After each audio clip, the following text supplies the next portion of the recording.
It looked like somebody was bent over and had their head in the window of the deer blind.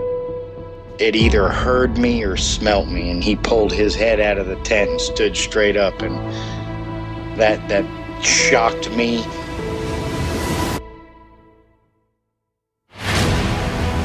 They don't make people that big. The way it moved, almost as if it was gliding across the beach. I've never seen anything move like that in my life. They were screaming at each other in gibberish. It sounded like a language, and they were chuntering away back and forwards, back and forwards, back and forwards. I know what a bear looks like, and there is no way on this planet that what I saw were bears.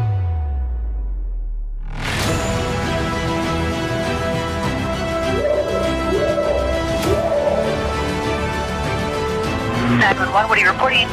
Jesus Christ, you better... Sir? See ya! Hello? Get somebody out here. What's going on now, sir? That son of a bitch is about 6'9", I don't know. Do you see him now, sir? Yes, I'm looking right at him. Uh-oh. Hey, get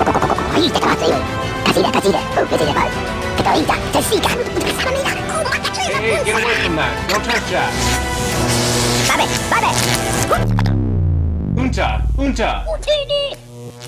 I can't stand those Jawas. Disgusting creatures.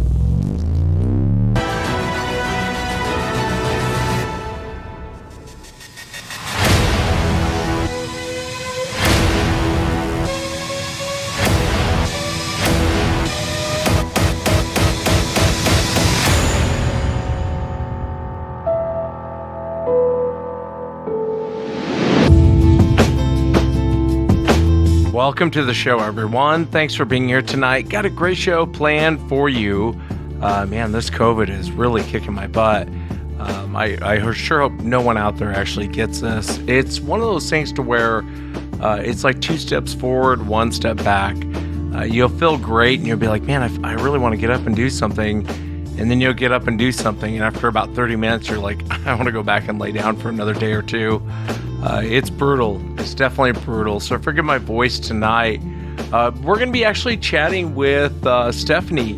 And back in 2009 in Utah, she had an encounter from a window. She was in her home looking down, and this creature was back looking at her. Well, I don't even know really if Stephanie really wanted to come on the show and share it, but I know her good friend is a huge fan of the show, and so she was willing to come on and share it. So I thank her for that. We're also going to go out to Todd in North Carolina. Back in 1976, he was 9 years old, going on 10, when he had this encounter. And it's always stuck with him throughout his whole life.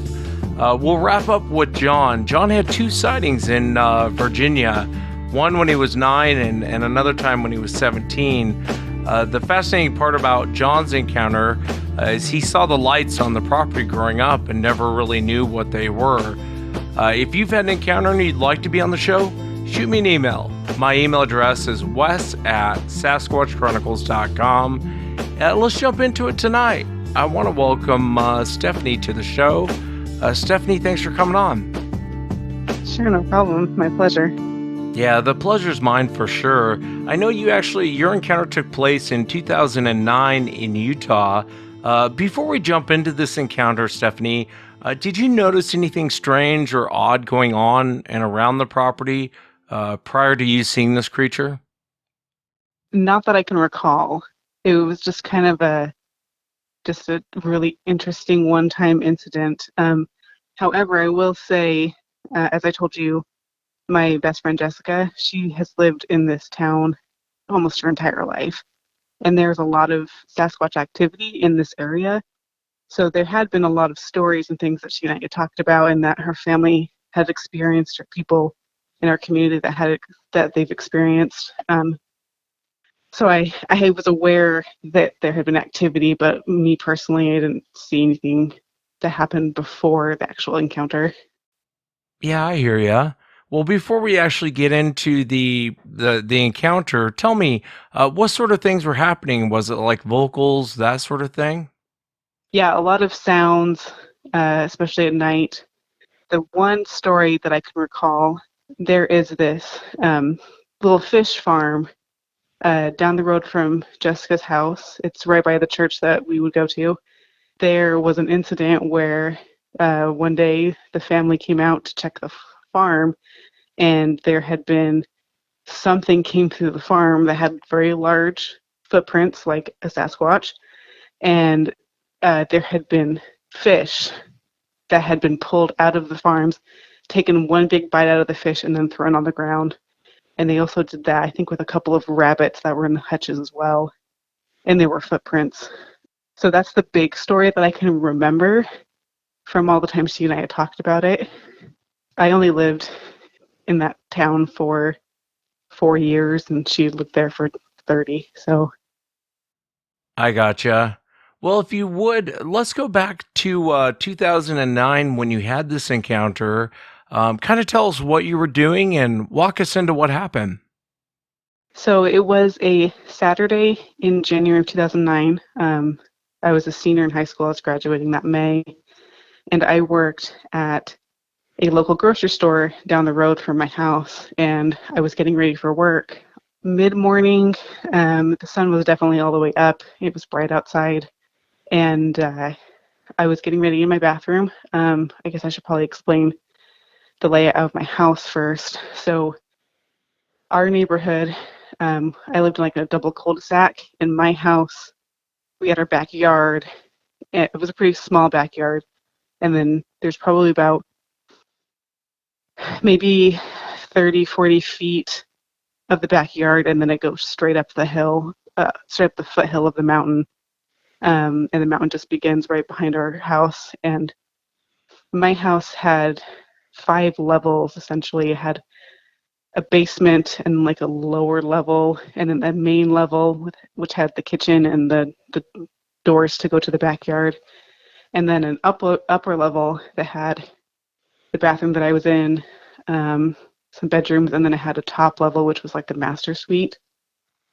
That bathroom is where I was getting ready from the back side of my house.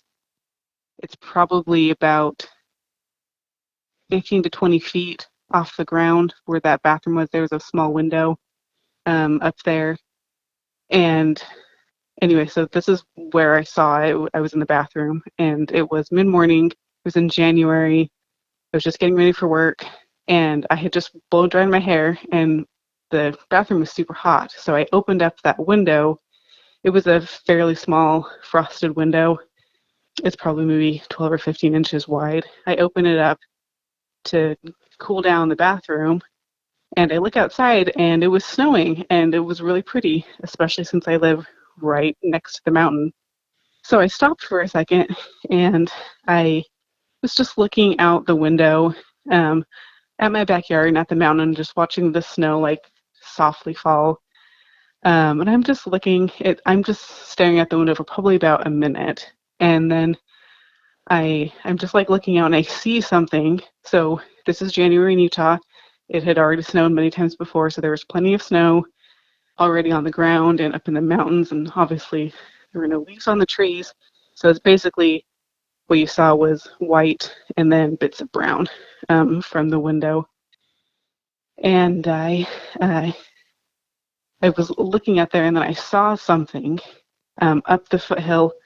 I want to say it was probably maybe 150 feet away at the closest. I'm not exactly sure how. I'm not really good at gauging distance, especially like because I was looking up at the mountain, but I would say it was probably 150 to 200 feet away. Because right at my backyard, when the foothill goes up, there's a lot of really close trees. There's a big clump of trees. And then it kind of turns into more like scrub brush. And there was like a trail back there that kind of went up one of the side canyons. There was a main trail. So I look up and I notice there's this, I thought it was a person that was up there. It wasn't on the trail because you can't see the trail from my backyard. Like I kind of knew where the trail was. It was either right above the trail or right below the trail, kind of in some like lower trees.